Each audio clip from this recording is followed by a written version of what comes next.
start putting out YouTube videos. Erykah Badu came and found you. I heard you say you're not religious nor are you spiritual. My gospel is going to be coming from a place of someone that was indoctrinated, came out of that, but still kept the culture of the church. It's like I have immunity to the church. Like the culture itself, I love the culture, but the belief itself, I've discarded that.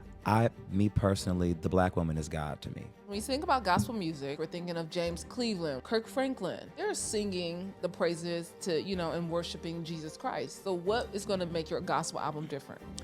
You can miss me with 100%. I will not be giving you 100% ever. I'll give you 88. I need some room for error for my humanity. That's good. Erykah Badu, she's been like a mother. She's been a therapist for you. How has that relationship evolved over the last decade?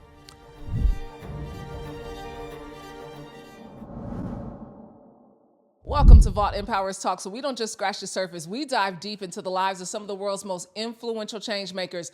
I'm your host, Brandy Harvey. But before I introduce my guest for today, I need you to go ahead and do me a favor. I need you to go ahead and hit that subscribe button so you don't miss your daily dose of inspiration and motivation. But without further ado, I get to introduce this amazing artist sitting next to me.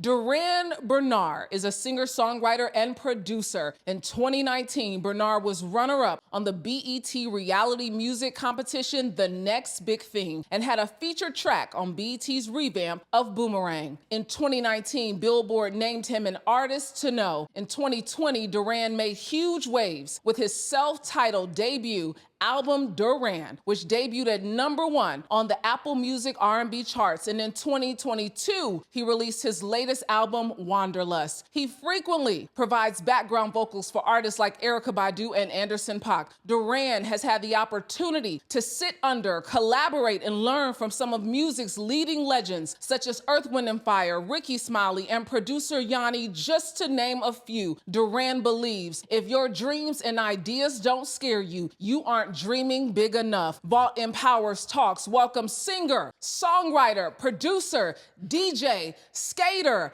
actor, host, and your favorite cousin on your daddy's side, Durand Bernarr, to the show. What an introduction. Thank you. See, it's introductions like that be having my nerves all over the place. Why?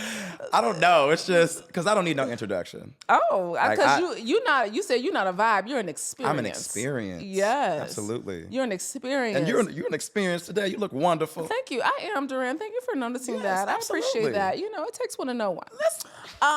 So anyway, Cleveland, Ohio. Yes. You grew up in Cleveland, Ohio. Mm-hmm. You were homeschooled by your mother, who was an educator, a thespian, a dancer, a actress herself. Yeah. She was 41 when she had you. You said you got a leg up because she wasn't trying to discover herself. Neither one of your parents. Mm-hmm. Yeah. Yeah. No, I'm very grateful for that because she wasn't young, but she wasn't old either. Yeah. And for her to have the insight of teaching in public schools for 20 years before I came along, she just said, I'm keeping this one at home. Yeah. And I didn't appreciate it at first, like in its totality. Yeah. But once I grew up, I realized, I wasn't missing out on anything. I got a chance to have a learning environment that was custom made for every level that I was at. Yeah. Yeah. Every level that you were at. You said your critical thinking stayed intact. Your opinions mattered in your household. And they gave you the opportunity to really discover your gifts and your talents. Yeah. Absolutely. So you have these gifts and your talents that your parents see in you. Your father, who's an audio engineer for some of the legends in the business, and you go on the road and start traveling. Yeah. Yeah. At 16, that was my first gig as a production assistant for Earth, Wind & Fire. And to be in a environment that because I'm a part of the hive, as I call it, the behind the scenes that make the show run smoothly. I was setting up the production office. I'm replenishing the tour buses with ice and taking people's orders. I'm being a assistant to the merch person. So it was just a lot of not just artist development, but just development period to be in that environment. Yeah. Yeah.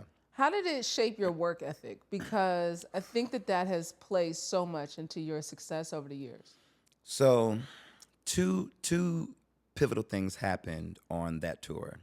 One of those things was the bus. I'm sorry, not the bus. The merch. One of the merch trucks broke down, and I had to transfer all of the merch from one truck to the other, and I had to do this quickly because we had to leave that night. Yeah. And I just made it happen. I just worked as fast as I could. Yeah. And the tour manager came out and saw me working the way that I was. And he said, you know what? I've been paying attention to what you've been doing out here. And you know what? I'm going to add an extra $500 to your weekly pay. Yeah. And it was just like, yeah. The other thing was I had to get a tooth pulled on that tour, which was this side. Okay. But you still got your side tooth, right? Yeah. Oh, yes. Yeah, okay. Still got the upper one. Too loud and too specific. So I remember I was on the bus, still drugged up from the morphine, and I was taking a nap. My dad came on the bus, and he said, you know, if this was your show, they wouldn't care that you got a tooth pulled because they paid to see a show. And so that resonated with me. Like, the audience does not care about what happened before. Yeah. They came here to enjoy themselves. Yeah. Period. Yeah. So Yeah. the show must go on. Yeah. Yeah. Yeah. The show must go on. Your father saw something in you because you started singing on the tour. Everybody there was this moment where you were in this hall and everybody kind of gathered around. And then your father asked you, like, is this really what you want to do with your life? And I don't know why I said yes. But I think about moments where I'm on a 3 planes across the time frame of 27 hours, and rarely getting any sleep. And as Lady Gaga said, bus, plane, hotel, club, venue, another club, bus, venue. Like, all this time I didn't know that was a Lady Gaga. Yeah. Little audio. Yeah. Okay, thank you for that. Okay, yeah. It was, I mean, your life was constantly moving. Yeah. Yeah, constantly moving. Yeah. But also just to have that support, it was having someone right there to pull me by my coattails, just to guide me. Yeah. And it's important that when we are guiding and teaching that we have some compassion in there. I don't mind a firmness in it, but have some compassion, because honesty without compassion and kindness is abuse. Yeah. Yeah. I love how, you start putting out YouTube videos. I think 2007 is the first time. December of 2007. December of 2007, you start putting out YouTube videos. And somehow along the way, here comes this little old, this woman who we may have heard of her before, Erykah Badu, little Erykah Badu, came and found you. She sought you out. Yes, via Twitter. Yeah. And I had no idea that she was that involved in social media. To be in a position where you can inspire your inspiration is such a priceless that's good. experience. She's taught me how to conduct myself on stage, to have fun, to know your shit so that you can enjoy yourself. What book do you ascribe to? Do you ascribe to any sort of spiritual teaching at all? Because I heard you say you're not religious, nor are you spiritual. So no spiritual books kind of are in your realm. The Alchemist. Okay, The Alchemist, Paulo Coelho. Yeah. Yeah, beautiful book. I always say, one of my favorites. I always say that's a book that reads you. Yeah, it's very metaphysical. Yeah, and you could read it at any age or stage. Yeah. There was a quote in there where it said, people have such a clear understanding and view of how you should live your life, but can never seem to have one for yourself. Yeah. And that really resonated with me. And so that's why I know you don't even know what you're talking about. You don't know where you're going. We're all figuring this out on our own. And even if you did wear my size shoes, you still not gonna stroll like me. Yeah. No, nobody can. Yeah. But part of your stage performance, is part of your style of entertaining, it pulls from your roots in the church. Oh, absolutely. Yeah. And that was one thing that a older friend of mine told me, Dr. Wilson. I got to say Dr. Wilson because nigga was in school since the moment we met and just got out of school like Yeah. 2 years ago, getting his Yeah. PhD and all that stuff. Yeah.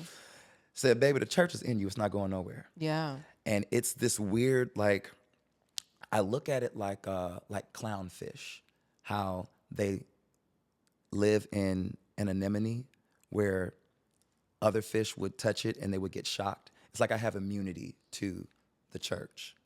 Like the culture itself, I love the culture. Yeah. I love the antics. I love the Yeah. dramatics. Yeah. If the preacher ain't doing backflips and hollering, why am I even here? Yeah. Yeah. Choir, I need you to be on it. But Yeah. the belief itself, I've discarded that. It's almost like that scene in What's Love Got to Do with It when they were in court and she says, I don't, the house, the money, the cars, all that stuff. No, my name. Yeah. I've worked hard for that. Yeah. So the artist development, the way I move, how I express myself, that I'm keeping and I'm grateful for that. But the rest of it, I don't, it doesn't serve me. Yeah. It doesn't serve you. In this season, what is serving you best? My tribe, my community, Yeah. the people in my life that I have cultivated this safe space with that don't accept me because acceptance requires permission. And I don't need permission to be myself, but to be embraced and to inspire and motivate me to be better, Yeah. to look at the people around me and I go, I'm not going as hard as I think I am. Yeah. I need to get like you. Yeah. Yes. Yeah. And it's not an envious thing. It's not a jealousy thing. Yeah. It's an admirable thing. Yeah. Like look at you showing me that I can do that. Yeah. You know, I can be accountable. I can work on myself. I can heal. I can unpack. I can unlearn and deprogram. Yeah. Yeah. And find out who I am outside of what the world said this is who you should be. Yeah. Unlearning. You've unlearned a lot of beliefs along the way and a lot of things that, you know, kind of shaped who you are. What's the biggest thing that you've had to unlearn? Hating myself. Wow. I remember being small enough but big enough to have words, and I was being held by a family friend. And I forgot what was going on, but I told him, I hate myself. And this was as a child. Yeah. And he was so flabbergasted. Yeah. But it was just when you are, not my parents, but when you are constantly placed in environments where people are convincing you that you are hard to love, that you're broken, that there's a glitch, it's hard for you to love yourself. Yeah. It's hard for you to find those things that are, you know, or to see the magic and the light. Yeah. Because they're constantly dimming it. They're poking at you, you know, taking stabs at just your humanity. Yeah. Yeah. But you were getting this for people outside of your Absolutely. home because this was not what your parents were doing. This wasn't something that you had to unlearn from your parents. No. But this was also coming from some relatives as well. Yeah. But then, but also some relatives, but mostly people outside. Yeah. The little boys and girls at the park. Like, damn, I can't even read my Leonardo DiCaprio biography book in peace. Like, you got to throw wood chips at me? Like, bitch. Yeah. Yeah. So do you think that part, you know, with the interactions that you had with other people who are really supposed to be demonstrators of God's love, do you think those interactions kind of played into how you were showing up at that time in your life? I think it just, honestly, it took for me to love myself. Yeah. Fully, and to like myself. It's one thing to love yourself, but to like yourself. Yeah. Because you can love somebody from afar. Yeah. So Tiny Desk Yes. became like this huge moment for you, viral. And I think that was when I became very familiar, like with your music and your performance style. I'd seen you before, but that kind of gave me a real insight into you as a performer. And that kind of, you said that moment collapsed you in a bit. Everything was happening so fast. I had just did 3 shows back to back. And then the very next day in the afternoon, I'm there at NPR. And we did one run through, and then we recorded it. And then I'm on a plane at 5 o'clock heading here. And then I have the show at Center Stage, and then leaving there the very next day, going to New Orleans. So 6 shows in a row. Wow.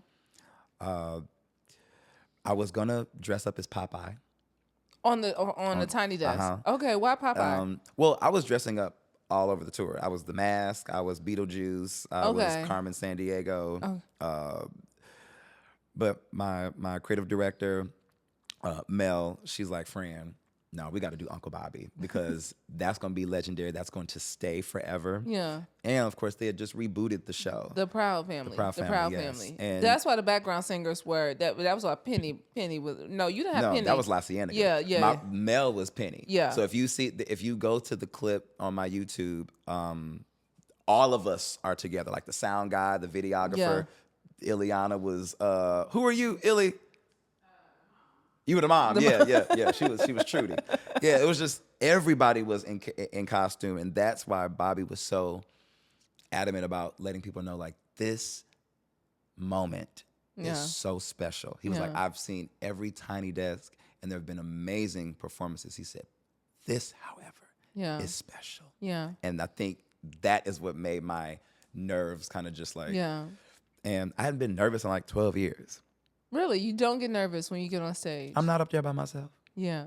And on top of that, what's there to be nervous about when I'm coming on stage to be in a room full of people that are there to celebrate me just being myself? Yeah. There is nothing to be nervous about. Yeah. That is such a overwhelmingly warm feeling because growing up, there were people that made sure that I knew that there was something wrong with me. They would take the scenic route to fuck with me, to harass me, verbally, physically. Yeah. And so now I get to wake up and be myself. Yeah. And I'm changing lives. I'm inspiring people to be themselves, to love themselves. To, regardless if it's relatives or not, if these people are not treating you with kindness, they don't deserve your presence. Yeah. Treating you with kindness. Yeah. What did that moment on Tiny Desk teach you? How did it transform you as a performer going forward?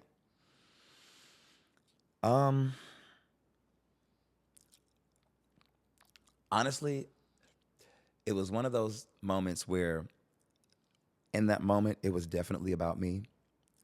But once I was out of that moment, I said, no, this is about representing men who look and act like me. We can take up space. We can show up rehearsed, sharp, knowing what it is that we truly want, commanding your attention. Like, we are amazing. Black people, period. We are just, the ways in which that we take the little bit of scraps and crumbs. We are the church of make it enough. Absolutely. And then when we have more than enough, it's even like, ooh, baby, because y'all don't want to see me on a budget. Y'all do not want to see me on a budget. But I do want to see me on a budget. You are your next album you want to do is a rock album. I have one more. I have a third installment that I need to do before I can get into the rock album. So we had self-titled, which was post-therapy. We had Wanderlust, which is we're in therapy and we're kind of like finding out these different things. You know, like New Management talks about my journey with, religion and all that stuff. And the hook where I say, I didn't ask to be here, but I'll tell you what, I'm going to bust hell wide open since I'm going when I get there. Because first of all, anywhere I go, going to be lit. You said the journey ain't shit. The destination is lit. That's what you said. The process in which we have to do certain things can be very uncomfortable. It's so uncomfortable. However, the final result is like, that's what we wanted all along. So it makes the journey worth that. I love gospel music. And I feel that the music itself shouldn't have to suffer just because the people were corrupt. So, but my gospel is going to be coming from a place of someone that was indoctrinated, came out of that, but still kept the culture of the church. Okay, so now I'm curious, Durand, because when you think about gospel music, we're thinking of people like the Kimberells, the Tremaine Hawkins, the Andre Crouch. We're thinking of James Cleveland. We're thinking of Kirk Franklin. I love me some Kirk. I love me some Richard Smallwood. Daryl Coley. Yeah. Yeah. So when we think about that, they are singing the praises to, and worshiping Jesus Christ. So what is going to make your gospel album different? Well, first and foremost, if you notice, when white folks sing their gospel music, they're talking about, we're mighty, we're strong. Black folks is, I'm broken. Yeah. I'm unworthy. Yeah. Save me. Yeah. Huh? That's why I stopped singing Amazing Grace. Yeah, One, the context of it. Man, but I would wretch my ass. a wretch like me. And do you know that song was written by a pedophile? And a slave master. Yes. Who wrote it in his journals in the bowels of what was happening on the slave ship. So when we talk about, he was feeling his own pressure of his own torment for the real inhumane acts that he was committing. So save a wretch like me, I can't sing it. Yeah. So I have some records on there that I am still piecing together. I don't know when this is going to come out. Just so we got a rock album. We got a rock gospel. You gonna do a album. gospel? I mean, a country album too? Are we gonna do that? So I mean, I'm open to all of that. I Yeah. definitely got to do a jazz album. Yeah, you need Definitely a got jazz to album. do jazz. Yeah. But yeah, I wanted to just come from that. I don't think that perspective has been touched on, especially from someone that's Black and queer. And now I'm not a believer, but like I said, I earned my stripes. Yeah. So I'm going to talk about my experiences. Yeah. I think this is the great caveat to this conversation. When you say you're not a believer, but yet you are. I'm a believer in myself. Yeah. I think when I talk about I don't personally, this is just me. I don't need an external babysitter. I don't need the idea of I need to conduct myself a certain way so that I don't burn for eternity. Yeah. Like there's always fear that is the foundation of a belief. Yeah. You're only conducting yourself this way because you don't want to get in trouble. Yeah. How about you don't want to conduct yourself this way because you just don't want to be unkind? Yeah. You don't want to make someone feel like that. Yeah. And so that's not my reasoning for being kind. I'm kind because that's just who I am. Yeah. And I remember hearing something saying that kindness is not taught. It's just who you are. Yeah. And there's a difference between being nice. See, nice is what you do. Kind is who you are. Yeah. But Durand, honestly, I think so many people, when you talk about the indoctrination, right, have really received poor messaging, right? They've received that dark, dismal, you're bad, you're not worthy, you're gonna burn in hell. They've been fed the fire and brimstone message. But I think when you start to tap in, for myself, because I don't believe in the fire and brimstone message, I don't believe in hell. Yeah. And so for me, I know that when we start to understand that we all have a Christ within us, an anointed one, chosen for a purpose. When we understand that we are divine, that God is closer than our hearing and our breathing because it's right inside of us, then we start to walk different and we get to have different experiences with God's people. Me personally, the Black woman is God to me. Amen. If you're talking about where life came from, how you got here. Yeah. Oh yeah, no, it's the Black woman for me. Yeah. Yeah. It's the Black woman for me. It's the Black woman for me. Excuse me. That's why I be having to ring my brothers up. Yeah. Don't you disrespect them. Yeah. I think, as you start to grow in your movement, I'm so curious to see how you evolve even more in how your spirit life, because you are a spirit. You are having a spiritual experience. I truly believe you're having a spiritual experience. How you show up in the world is spiritual. You are. The light that you bring into the room, that is a spiritual experience. I receive that. Yeah. And so as you evolve and you continue to grow in how your wings continue to expand, I can't wait to see it. I'm and excited you'll come to see back it and too. have another conversation with me. Absolutely. Yeah. Excuse me? What was your journey in therapy like? You said in the album you were in the middle of it. And so what was the biggest takeaway in your journey of therapy? Because you're very open about mental health and taking the time, making rest a priority. Naps are essential. You call yourself what? Napicus. Napicus. We have Napicus. We have Notorious NAP. Yeah. Catnap Jones. Oh yes. And I'm one of those people that can literally fall asleep anywhere. Okay. Yeah, like it's and I don't know how that is. Matter of fact, the first time I met Erykah, she took me out to a gig with her and Flying Lotus, and mind you, my body was still on Cleveland time, so it's like 1:00 in the morning there. It's 4 for my body, and I'm on stage and I'm sitting in a chair, knocked out. Wow. Music blast, and she on the mic. I'm knocked. Well, Yeah.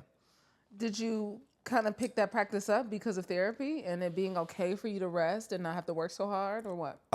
No, I've always been good on that. Yeah. Yeah. No, it's I don't play. I truly don't, because when I'm rested, I can truly be my best self. Oh yeah, absolutely. Which is why I've had to have my homegirl check in with me. Like when I'm snappy or have a little attitude, Yeah. I'm like, ask me, did you get some rest, or Yeah. have you eaten? Yeah. That's me. Yeah. That's me. Those Oh, those lack of listen. rest and lack of being nourished can turn us into like Yeah. these versions of ourselves that are just not becoming. Yeah. So, Yeah. but it's normal. Yeah. How did therapy help you become this version of yourself? It helped me tap into more self-awareness, to have patience with myself, to have grace for myself. One of my last therapy sessions, my therapist told me to not punish myself. And it's so easy for us to be hard on ourselves. Yeah. Oh yeah. So Yeah. easy to beat ourselves up. Yeah. And it's like, why do that when the world is already waiting on you at the Oh, door? listen. Why do that? And I Yeah. tell people at the end of my shows, can y'all be more patient with yourselves? Can you be more kind and gentle?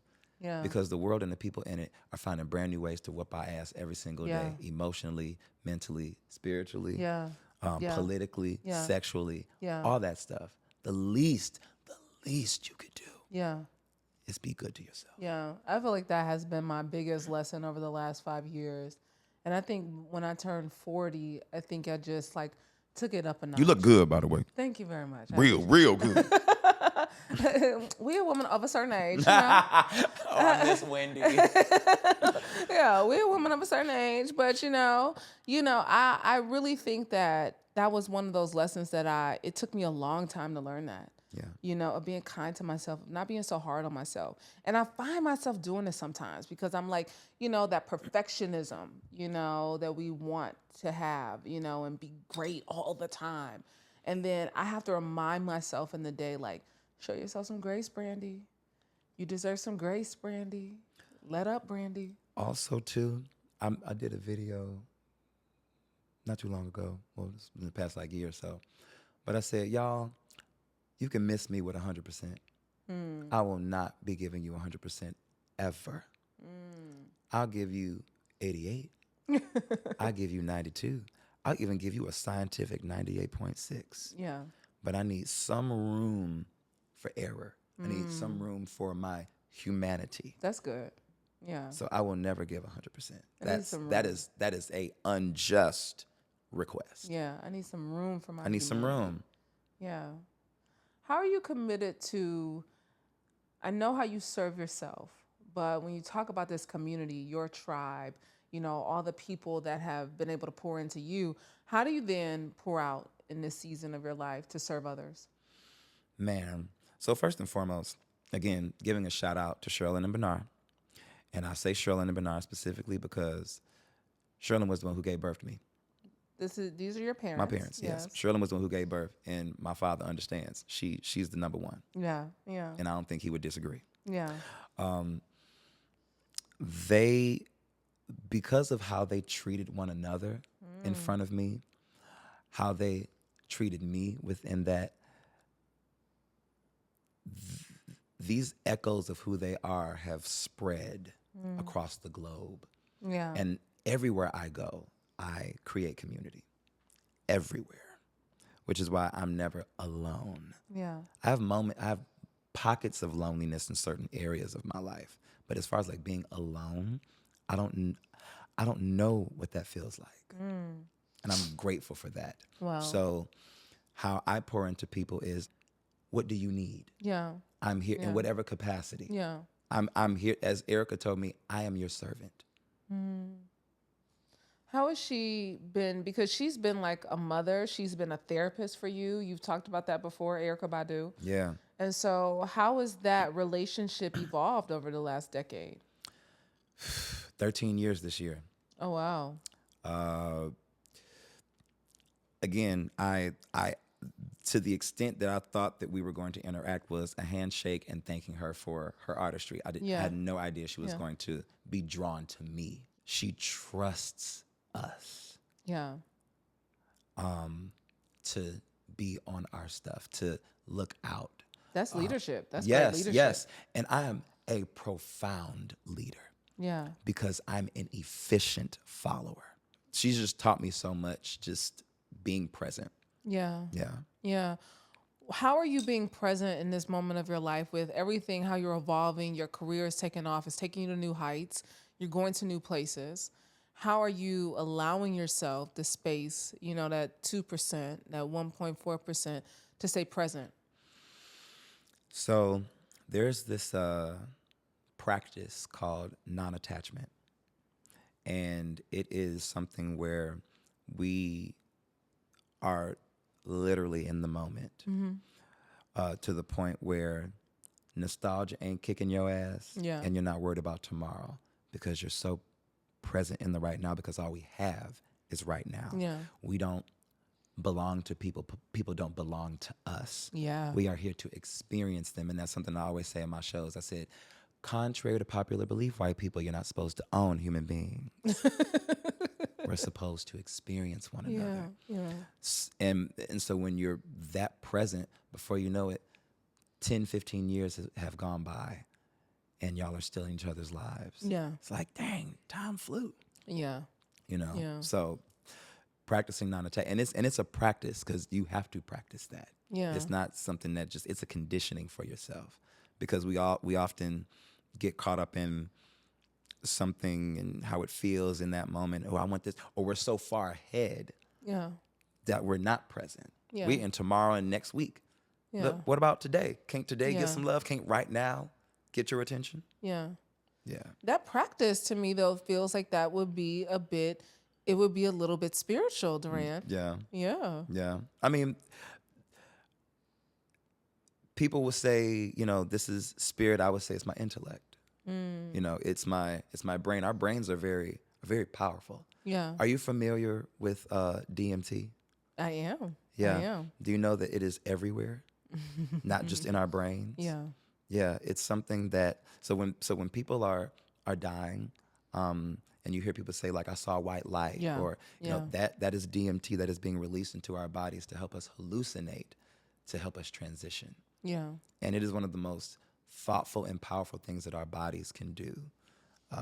And it's kind of in that realm, but it's something that's real. Yeah. So do you do like psychedelics on occasions to take you to a higher height? Mm-hmm. Yeah. To just kind of get recentered. Yeah. I love being in nature. I love going on a hike. I'll do my caps, do a shroom. And just to disconnect sometimes. Which is, for most people who are listening, mushrooms, people will hear this, it's psilocybin. Psilocybin, which is this. Oh, wow. You have it tattooed on you. This is psilocybin. Oh, wow. Oh, wow. Okay. Yeah. You were committed. Oh, yes. Yeah. Yeah. Yeah. So psilocybin is what you tend to, when you want to get lifted to another place, and experience another plane of life. And just kind of have a personal reset. Yeah. Yeah. Yeah. How often do you do that? The last time I did. See, shrooms is a little different because that's not something you do recreationally. No. Like you cannot do that and then go out and party and all that stuff because in a microdose form. In a microdose, absolutely. I've microdosed and been on stage. Yeah. Oh, that was an experience. Babes. Be on stage. Is that when you came out your clothes? No, but I will say, on my first run back in March, I had one of my guys send me some shrooms, and I thought that, I can just take a little stem or two and go on stage. Ooh. 45 minutes later. Babes, when I tell you, I never knew how high I was. And I had on these platform heels, and I was just like, oh, baby, we only 20 minutes into the set. But I just felt wavy. I felt like, Absolutely. okay, like, well, I'm Yeah. going to take y'all on this journey with me. And you told the crowd that you were No. on a journey. Okay, you were not. You No, I didn't. You didn't let them in They on would have your- never known. They'll never know. You are phenomenal. Here's what I love, because I know, because our audience, I know I can say this, our audience they're a very faith-based audience, right? But what I will say, and this is why I was so excited to have this conversation with you, is because you are so clear on who you are, your purpose of why you are here, the level of intention that you bring to this life.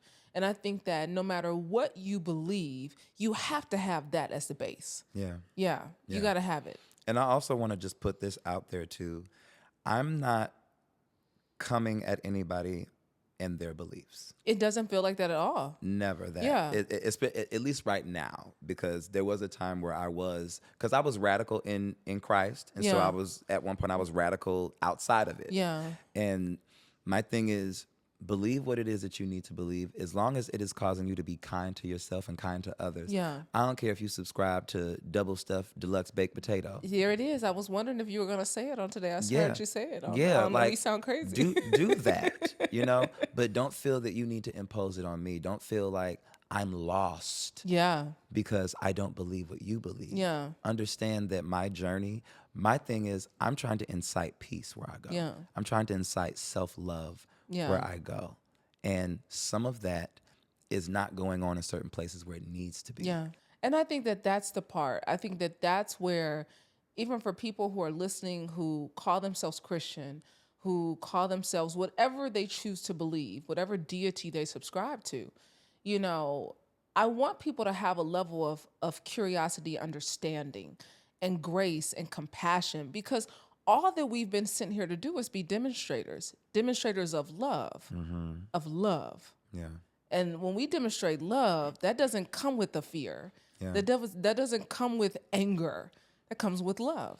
I will also say there are some people here who demonstrate how we should not move. Yeah, for sure. That is your purpose in life. Yeah. To show us, ooh, I don't need to talk like that. Yeah, I don't need to treat people like that. yeah, I don't need to go to those kind of places. yeah, So thank you. That is your purpose. For those that are trying to figure out what that is your purpose. yeah. Thank you. For the rest of us that are just watching from the side, like, ooh, no, I'm not going to do that. We're not going to act like that. Yeah. Yeah.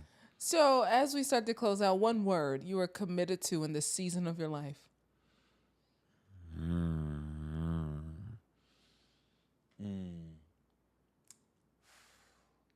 Audacity. Ooh, My therapist told me, you have audacity. The Like, audacity. You are drowning in it. It oozes out of you. You have Yeah. the audacity to be yourself. Yeah, And that inspires other people yeah, to want to be themselves, Yeah. whoever that is, yeah, that day. yeah. Audacity. Audacious. I love that, because it takes bravery. What about you? What is yours? My word? Well, the word I'm living by right now is overflow. It's overflow. Yes. And I said that because, and I've said this multiple times on many different stages and platforms, this year I made the decision to no longer show up to God's ocean of blessings with my teaspoon. This year I showed up with my buckets. And so overflow. And so everything that I've been receiving this year has just been an overflow. But the overflow only comes when you are aligned. You only get overflow when you're aligned. You know that quote from Ayanna where she said, what's in the cup is for me. The overflow is for y'all. Yeah, yeah. Because you can't pour from an empty cup. Yeah, And the other thing, too, sometimes people think that your cup is full yeah, because sometimes it's not transparent. yeah, yeah. You don't have that aerial look Yeah. of just, oh, wow, you Yeah. only have half a cup, yet you're still giving all of this. Yeah, yeah. Most people live in the reserve of their life. And I just choose in this season to live in overflow. Yeah. In every area. Especially when you've been in a constant state of repression. Oh, And Yeah. making yourself small. Yeah. That is why I move so big. Yeah, Because I know what it feels like to be small. yeah. I will say this, we had a guest on the show, Dr. Sherry Riley, and she said, Brandy, along my journey, she said there were so many moments I wasn't humble, I was hiding. And so many of us are just hiding. May I also say I make sure that my congregation knows, because again, the church is in me. Okay? Yeah, and I told my mother as a child I did want to be a pastor. Really? Oh, absolutely. Wow. And so this version of pastoralship is not what I thought it was going to be. Yeah. But I make sure that I leave people feeling encouraged and full. And one thing that I say is, we do not act in humility and humbleness. Because the dictionary definition of humble means to make a low or modest estimate of one's own importance. That is what it means. Yeah. And when I look at myself, I can't relate. I refuse. Now, what I do operate in is gratitude. Yeah, absolutely. Extending kindness and being thankful. And you can be both those things without making a low or modest estimate of yourself. A low and modest estimate of yourself. Durand Bernarr, you are nothing is humble about you, because you are not playing small. I don't know her. Listen, I am so grateful that you decided to join me today. Thank you so much. Thank you. Keep showing up in all of your experience of who you are. Thank you. But also that you keep showing up in kindness. Yes. And keep delivering that to the people. Thank you so much. It was another good one. Thank you so much, Vault Empowers Talks. Be sure to share this interview with somebody. Be sure to be sure to comment. Be sure to, let us know how you feel about this interview, because I feel like it's going to ruffle some of y'all feathers. So I'm excited for what y'all about to write down in these comments. This was good. No, this was probably one of my favorite. This is top 5, and I don't know what the other 3 are, but top five. Yeah, thank you for this. Top five. Until next time, I'm your girl, Brandy Harvey. Eat well, give a damn, move your body every single day. Peace.